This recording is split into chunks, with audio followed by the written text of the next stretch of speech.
नागौर सांसद हनुमान बेनीवाल की अध्यक्षता में डीडवाना कुचामन जिला मुख्यालय के जिला कलेक्टर कार्यालय के सभागार में डीईसी की बैठक का आयोजन किया गया। जो मीटिंग है उसका जो हमारा उद्देश्य है, दिल्ली सरकार ने इस कमेटी को बनाया है, इसमें एमपी चेयरमैन है और जिला कलेक्टर, इसके अंदर सचिव और बिजली विभाग के ऐसी और तमाम अधिकारी।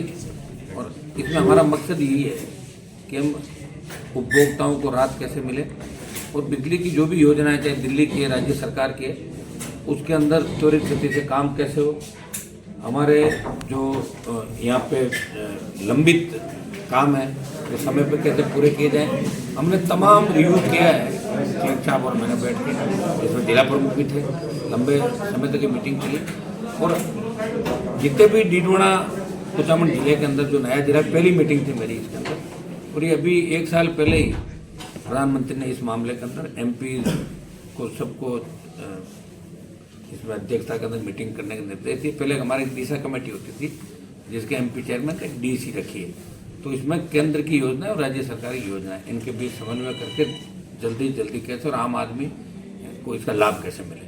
तो हमारे जितने भी बजट आ रहा राजस्थान का और देश का, तो हम चाह रहे हैं कि बजट सत्र में डीडवाना कुचामन जिले में नए जीएसएस कहाँ स्वीकृत हो, पहले के जो जीएसएस स्वीकृत है वो अभी तक क्यों नहीं बने, उनकी प्रोग्रेस, जितने कनेक्शन उसके सौभाग्य योजना के तहत बाकी थे, और कईयों में राइडर था कि 45,000 से ज़्यादा रुपए अगर किसी कनेक्शन में आते तो उनको नहीं किया जाए। वो नागौर में हमने चेंज करा दिया, उसका वो राइडर हटवा दिया डीसी के बाद।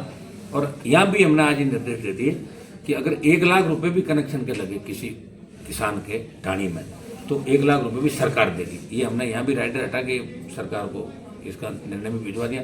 फिर हमारे जितने पेंडिंग काम हैं, जितने एग्रीकल्चर के कनेक्शन, दूसरे कनेक्शन, इनको जल्दी 30 मार्च तक पूरे करने का हम निर्देश दिए। और कुछ जो काम दूसरी योजनाओं के, जिसमें इसके सौभाग्य के बाद जो नई योजना हमारी आई है, सौभाग्य योजना के बाद अभी जिसके अंदर अपना 2 जीएसएस और आरडीएसएस योजना के तहत, जिनमें एक ही फर्म के पास ठेका पूरा जिले का, और वो जून तक का कह रहे हैं। हमने उनको कहा 30 मार्च तक आप काम कंप्लीट करें, उसमें 2 जीएसएस भी है। तो तमाम इस जिले के अंदर जो भी उपभोक्ताओं की बिजली संबंधी शिकायतें थी, उनको लगातार मैंने नागौर में भी सुना, आज भी सुना, और उसके बाद मीटिंग के बाद भी हमने सुना है। और वीसीआर जितनी भी भरी है उनको हम 10%, नागौर के अंदर हमने 10% वीसीआर की जो राशि है, कंपाउंडिंग के अलावा जो सिविल लाइबिलिटी है, उसको 10% करते हुए समाधान करने के लिए सरकार को आज ही भेजने का निर्देश दे दिए। 1 आध दिन के अंदर चला जाएगा ताकि किसानों को राहत मिले। हमारा मकसद ये कि किसान को ज़्यादा राहत करते मिले। बूंद बूंद सिंचाई की जो योजना चल रही है उसमें बहुत महंगी बिजली किसान को लेनी पड़ती है। बूंद बूंद के जितने भी कनेक्शन है उनको हम चाह रहे हैं कि 1 साल बाद उनको सामान्य श्रेणी में लिया जाए। ये प्रस्ताव हमने लेके आज राज्य सरकार को भेज दिए। तमाम नए प्रस्ताव, कई डीडवाना कुचामन जिला जो हमारा नया बना है, और निश्चित रूप से इस जिले में किसी तरह की कोई कमी यहाँ पे नहीं रहे। तो सांसद के तौर पे भी मैं प्रयास करूँगा। हमारी केवी स्कूलें भी जो पेंडिंग है, केंद्रीय विद्यालय डीडवाना, परबतसर, और तीसरा हमारा खींवसर का, उसको भी हम करवा रहे हैं जल्दी। पूर्ववर्ती सरकार के समय अलॉटमेंट का काम हो गया था। हम चाहेंगे कि डीडवाना पीछे नहीं रहे। डीडवाना जिले की 5 विधानसभा क्षेत्रों में समानांतर काम हो, और लगातार मैं मॉनिटरिंग भी करता रहूँगा। दिशा की मीटिंग 20 तारीख को है, तो यहाँ जो काम कुछ विभागों के, जैसे झूलते हुए तार, MDR, state highway, national highway के ऊपर से जो लाइनें निकल रही है, कई खेल मैदान, स्कूल, घनी आबादी क्षेत्र में 33 और 11 केवी जो निकल रही है, तो हमने ये भी कहा कि इसमें एमपी लेड और एमएलए लेड से आधे पैसे देने पे आधे पैसे सरकार देती है। हमने कहा जितने आप कर सको आप कर दो, बाकी प्रस्ताव बना के मेरे पास भेज दो, हम उसमें फंड रिलीज कर देंगे ताकि लोगों की जान माल की सुरक्षा की जाए।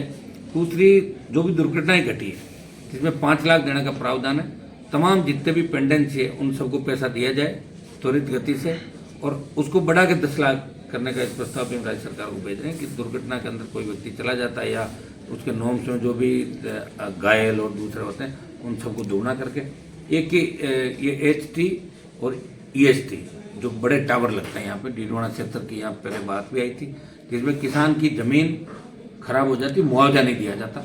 हमने ये भी प्रस्ताव इसके अंदर लिया कि डीएलसी का 4 गुना, डीएलसी का 4 गुना और प्रभावित क्षेत्र में 50% जो 30% की जगह ये करके और किसान को मुआवजा दिया जाए बिना मतलब ऐसा नहीं भाई सरकारी तंत्र जाए पुलिस जाती जबरन लगा देती, तो इससे किसान को राहत कैसे मिले। कुछ और महत्वपूर्ण जो बिंदु थे बिजली संबंधित उन सब को आज हमने इसके अंदर लिया। बाकी सारे आपके जो बचे हुए मामले हैं वो कलेक्टर साहब ऊपर 3 महीने से मीटिंग है, अगली मीटिंग अप्रैल के अंदर हम करेंगे। एक रोड सेफ्टी की मीटिंग भी डीडवाना कुचामन जिले के अंदर, इसकी भी हम 8 तारीख की घोषणा करते हैं कि रोड सेफ्टी की एक मीटिंग लेंगे ताकि रोडों के अंदर भारी भ्रष्टाचार की शिकायतें मिल रही है। प्रधानमंत्री ग्राम सड़क योजना है, दूसरी जो सेंट्रल का पैसा सीआरएफ के अंदर आता है, उन रोडों के अंदर करप्शन नहीं हो, भ्रष्टाचार नहीं हो और बिजली के मामले में भी जो भ्रष्टाचार की शिकायत मिली उसकी जांच के आदेश भी हमने दिए। कई मामलों में एफआरटी के अंदर जो गड़बड़ जाल हो रहा है उसको लेकर भी हमने निर्देश दिया। तो सारे मामले हमने आज रिव्यू किए, पहली मीटिंग थी और सारे अधिकारी आए और हमने सौहार्दपूर्ण वातावरण के अंदर मीटिंग भी की। कई किसानों को इस राहत भी मिलेगी, कई कागज हमने लिए, निर्देश दे दिए, जल्दी उनके रिजल्ट भी सामने आएंगे। बिजली से इस मीटिंग से बहुत सी राहत डीडवाना कुचामन के किसानों को मिलेगी।